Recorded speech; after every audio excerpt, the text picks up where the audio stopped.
Tantor Audio, a division of Recorded Books, presents Russia's War on Everybody and What It Means for You, by Keir Giles, narrated by Keir Giles. This book is dedicated to Vladimir Vladimirovich Putin, with thanks for finally convincing the world of the depths of evil his country is still willing to perpetrate and of the need to defend itself against them. Acknowledgements. This book is built around real stories from real people, representing a tiny sample of the vast number of people around the world whose lives have been directly impacted by Moscow's ambition to exert power wherever it can. My thanks go to the friends and colleagues, old and new, from over 20 countries who shared with me their sometimes very personal experiences of finding themselves on the front line of resisting Russia. But in reality, we should thank everybody, worldwide, working to protect themselves, their families, their societies, and their countries from the harm Russia wants to do to them and to us. Preface. About this book. The first time I finished writing this book was in October 2021. As first completed, the book was to have been a warning that although conflict with Russia had not erupted into open fighting, nevertheless Russia was waging a clandestine war against the West with devastating effects for ordinary people. Then, while the book languished in the publishing doldrums, President Putin enacted one of the worst-case scenarios it described. Russia's assault on Ukraine in late February 2022 confirmed two of the key warnings from the book. Not only the Russian state's willingness to use military force in circumstances that are inconceivable for Western countries, but also its willingness, once the conflict has begun, to embrace the most barbarous and savage means available to win it. Now, as I finish writing the book a second time in March 2022, far fewer people around the world need to be warned of Russia's intent and nature.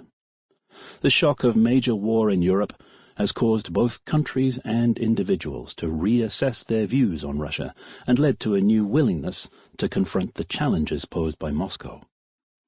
The early promise of spectacular reversal of decades of Russia-friendly policy in Germany, for instance, was for some Russia watchers an even more unexpected development than Russia going to war in the first place. But while the war on Ukraine grinds on, with its end at the time of writing far from clear, so, too, does Russia's other war. New countermeasures, like economic sanctions against Russia and its leadership, seek to punish their behavior in Ukraine, but measures to deal with far longer-running and less obvious campaigns against Russia's adversaries are still patchy, in part because in contrast to the clear and undeniable nature of Russia's aggression in Ukraine, those other campaigns are far harder to detect and understand. So as Russia's overt war in Eastern Europe continues, this book is telling the story of the other war, the covert war Russia has been waging against the West and against its people for years and decades. The long build-up to Russia's 2022 attack on Ukraine saw confrontation between Moscow and the West steadily growing. Even people who took no interest in the country could not fail to notice how barely a week went by without Russia featuring in the headlines again, doing something outrageous somewhere in the world. Shooting down airliners, poisoning dissidents, interfering in elections, spying and hacking have long seemed to be the Kremlin's daily business, and the question, repeatedly put to long-term observers of Russia like me, was, what is it all for? Why does Russia consistently behave like this, and what does it achieve?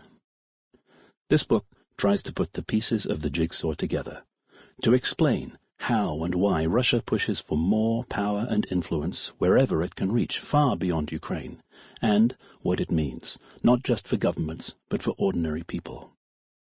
It brings together stories from the military, politics, diplomacy, espionage, cyber power, organized crime, and more, to describe how Moscow conducts its campaigns across the globe, and how nobody is too unimportant to be caught up in them.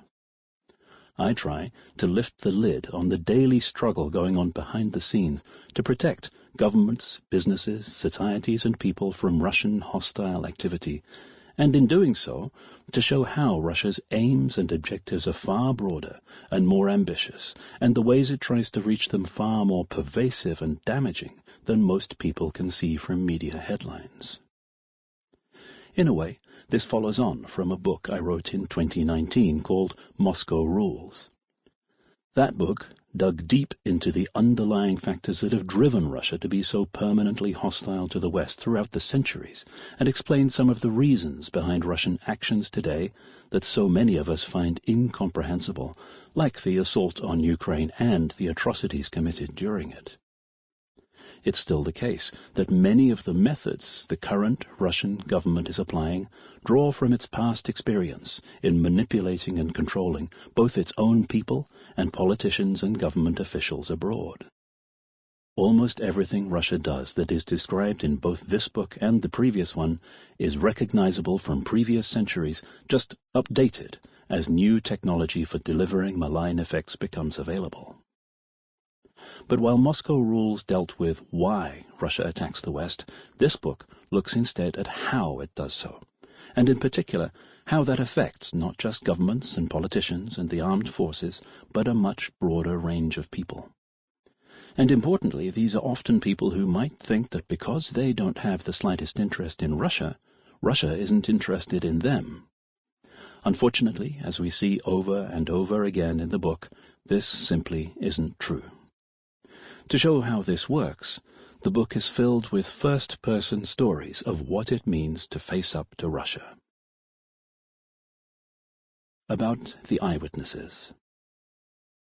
Where possible, I've tried to tell stories that are not well known. There's no shortage of books, articles, and studies explaining individual aspects of how Russia gets its way in great detail, and I wanted to add to them, not to repeat them. So you won't find in this book long and detailed descriptions of how Russia used its little green men to seize Crimea, or shot down Malaysia Airlines Flight MH17, or is using mercenaries to attempt to rebuild its power and influence in Africa, or attempted to murder Sergei Skripal in Salisbury. All these events, and others like it, appear in the book, of course, but they are punctuation for a much bigger and longer story. Even the immense and still unfolding tragedy of the war on Ukraine forms just one case study among many. So, some obvious candidates who could tell us a lot about the impact of Russia's actions only feature in passing in this book. Victims of Russia's assault on Ukraine have suffered the most direct and obvious consequences of Moscow's aggression, but their harrowing stories are already well established in the public eye. There are many other previous victims, too, who are not included. The family of Dawn Sturgis, for example, who died as a result of Russian intelligence officers' carefree handling of deadly poison in Salisbury in 2018, have suffered enough, and there is no need to ask them to tell their story again. I've also purposely not included interviews with people from organizations like the Bellingcat Investigative Group, who you might think would be one of the obvious candidates, given how effective they have been in exposing Russian activities. But Bellingcat, too, is already sufficiently well known. What I wanted to show instead was that behind every high-profile story that reaches the national media in one of the countries targeted by Russia, there are a dozen other stories below the surface that affect real people's lives but never reach public attention. To do that, I spoke to almost 40 different people on 4 continents, ranging from Norway to New Zealand, and most, if not all of them, you will never have heard of. What all these people have in common is that each, in their own way, has a story to tell of being on the front line of Russia's campaign against the West. Some placed themselves there deliberately, while others found themselves in Russia's crosshairs entirely unexpectedly. But several of them told me they hoped this book would raise awareness, and perhaps even start a public debate about what Russia does to Western countries, often unnoticed and without consequences. So as well as the diplomats, professors, and military officers who feature in the early chapters talking about their top-down view of Russia, We'll later also hear from soldiers, police officers, cybersecurity providers and more who talk about the day-to-day experience of the front line. Together, they tell stories ranging from the shocking and dramatic to the mundane and everyday, from the Russian military mounting full-scale operations against its neighbors to ordinary people at the far end of the continent paying higher car insurance because of the way the Kremlin works with organized crime in their country. You'll notice that there are no Russian interviewees who actually live in Russia. That's because the majority of people I could have spoken to there would fall into one of two categories. Either they would support the Russian government, in which case they would repeat the weary and familiar propaganda and denials of absolutely everything that we already hear from the Kremlin. Or they would oppose it, in which case, as you'll learn from Chapter 2, they would be placing themselves at risk of reprisals in Russia's accelerating and increasingly brutal crackdown on dissent. Some Russia pundits will claim this makes the book worthless, and that none of the people featured in it, despite their combined centuries of working with Russia, understand what they are talking about. But it's better to deal with that claim, as we have done many times before, than to put independent voices within Russia at any more risk than they already are. A few of the people outside Russia I spoke to needed to be anonymized because they are still in government, military, or law enforcement positions where they're not supposed to be quoted publicly. But, disturbingly, just as many of the anonymous or disguised individuals in this book are that way because of what Russia has already done to them, or might do in the future. Some have already experienced what it means to be a target of Russian or Russia-backed interference and intimidation, and do not want to incur the same consequences again by featuring publicly in a book on the subject. Others were unable to comment because they were involved in legal proceedings launched by Russians linked to the state under defamation laws in two separate countries. Taken together, this group provided a clear indication of how effectively Russia can silence criticism, through intimidation, harassment and exploitation of the courts, and in particular the current state of English libel law. About Russia and the West.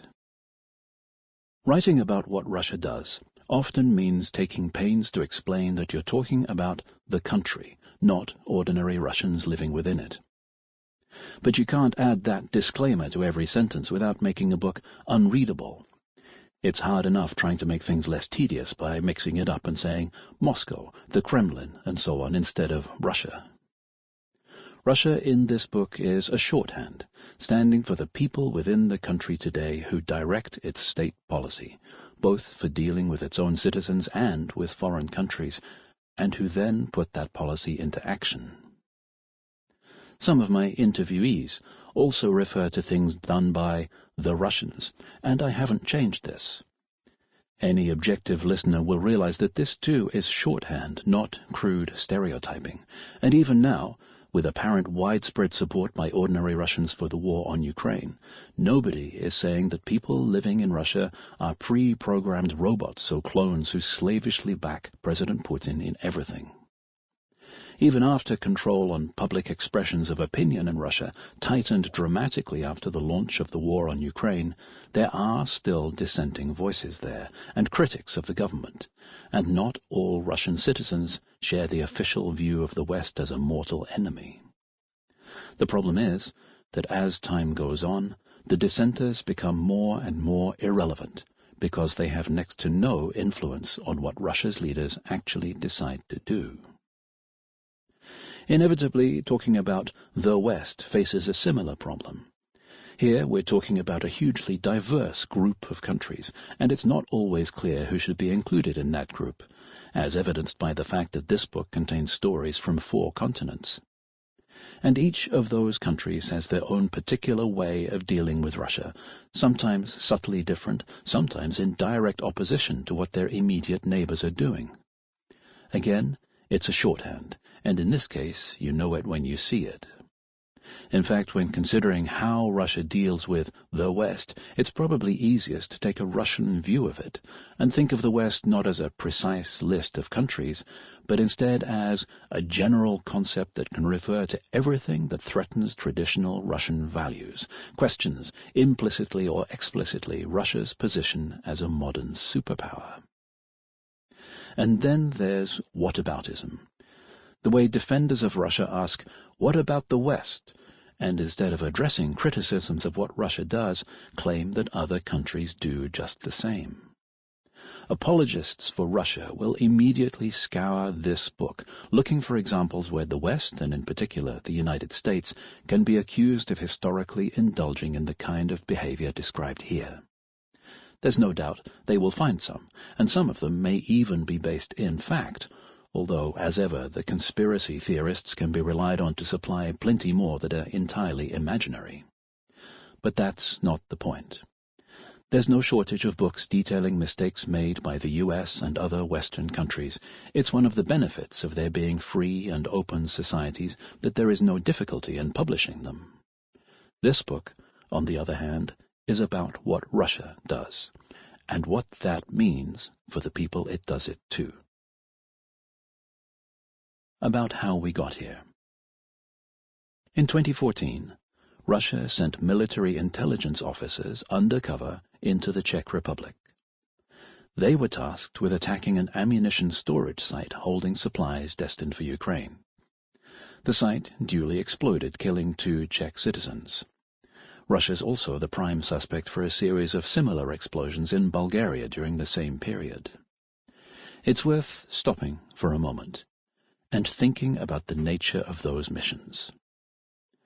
8 years before the attack on Ukraine woke the world up to the fact that Russia was waging war on Europe, Russian soldiers carried out a destructive sabotage operation in the heart of the continent, attacking a NATO and EU country. As Tom Tugendhat, chair of the UK House of Commons Foreign Affairs Committee and a former British Army officer with operational experience, commented, "If that's not a warlike act, frankly, I don't know what one is." And 4 years later, 2 of those same soldiers, Alexander Mishkin and Anatoly Chipiga, became infamous worldwide as the main perpetrators of the 2018 Salisbury attack using the Novichok nerve agent.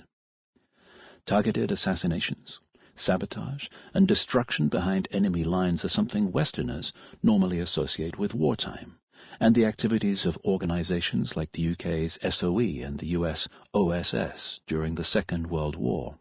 And yet, Russia was repeatedly conducting these operations across a peacetime Europe in the 21st century. It's tempting to think that because there are no open military clashes between Russia and NATO countries, this means that there is not a state of hostilities. But while Moscow may not be at war with the West in conventional terms beyond the conflict in Ukraine, Russia is certainly conducting warfare by different means. And there could be no clearer indicator that Russia is operating as a rogue state than its willingness to use banned weapons of mass destruction against its enemies, both within Russia itself and abroad, as in Salisbury. Throughout this book we'll see how conflict and external threat have always featured much more prominently in the minds of Russian leaders and decision-makers than they do for their Western counterparts. In 2007, when most of Europe was blissfully unaware of Russia as a potential threat, and NATO and the EU were speaking the language of strategic partnership with Moscow, Russia's chief of the General Staff was speaking of the immutable axiom that wars and armed conflicts will continue uninterrupted because they are generated by the unending competition between states. This mismatch of basic assumptions lies at the root of Russia's drive to attack countries who may not even realize they are viewed as enemies, a problem made worse by the fact that the common ground between Russia and Western countries imagined by Western leaders tends often not to exist.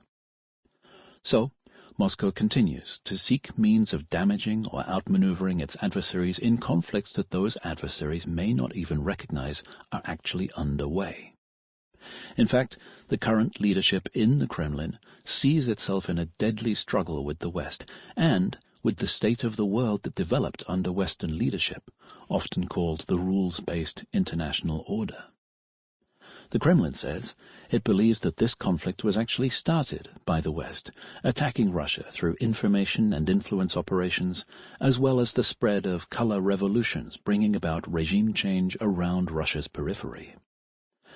This perception is compounded by two misplaced beliefs: that Russia presents a tempting target for attack, and that Western countries would prefer to see an unstable or even fragmented Russia to a strong, coherent state. But whatever the roots of the conflict, the result today is that Russia sees benefit in attacking the West overall. The British Parliament's Russia report, published in July 2020, concluded that any actions it can take which damage the West are fundamentally good for Russia. Russia can only look strong if its enemies are weaker, and President Putin has made this a key plank of his promise to the Russian people. The problem is, when Russia defines its own security through being able to do damage to other countries, that's an immediate problem for the other countries, as Ukraine has found to its immense cost.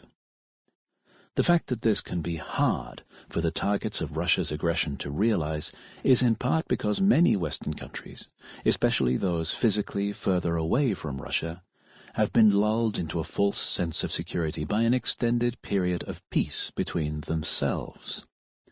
The problem is that normal relations with Russia are not the same as normal relations between European or North American states.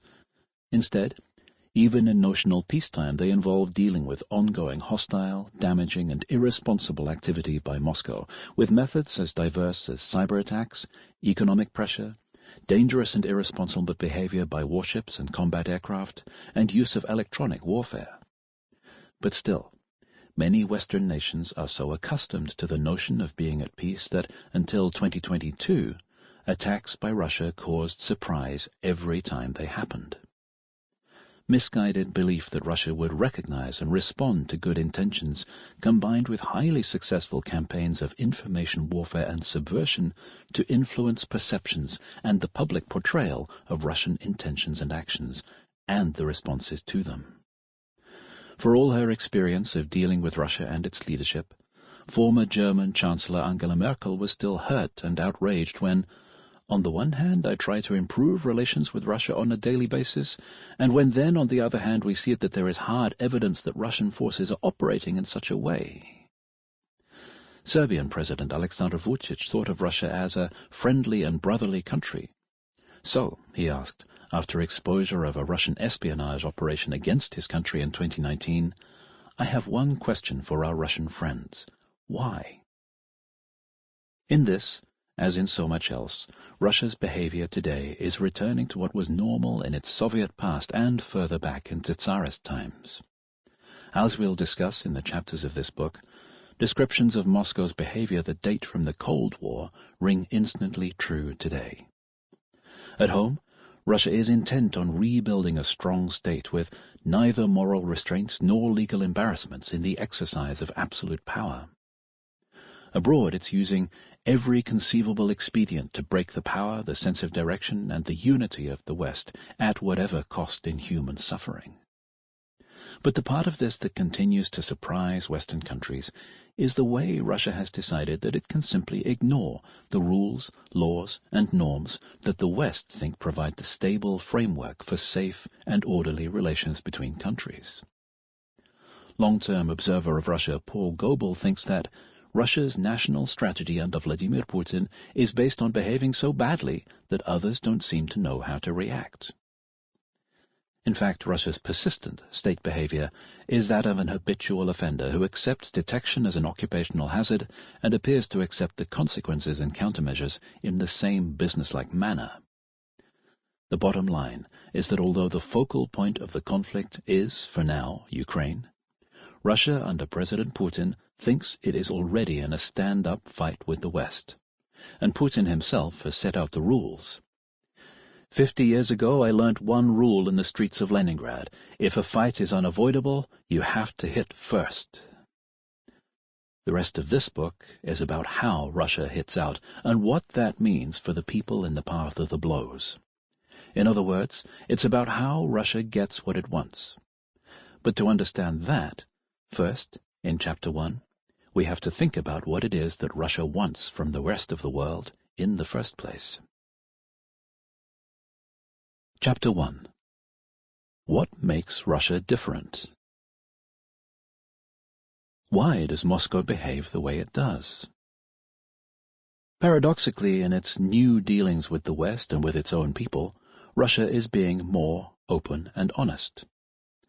Not in the sense of giving up its routine denials of everything it is caught doing, but instead no longer trying to even superficially hide the fact that it is a repressive, authoritarian country that is content to behave as a rogue state because it sees the West as its enemy.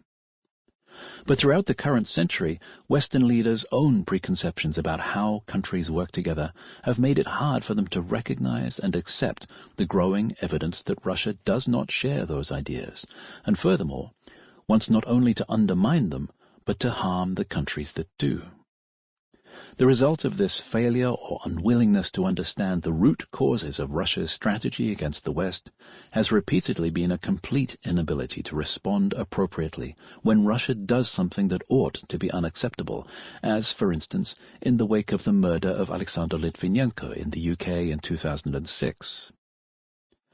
The period before the seizure of Crimea was a frustrating one for front-line countries like Poland and the Baltic states, who had watched developments next door in Russia with alarm, but felt unable to convince other Western capitals like London of the looming Russia problem, and instead were written off as troublemakers seeking to disrupt positive relations with Moscow.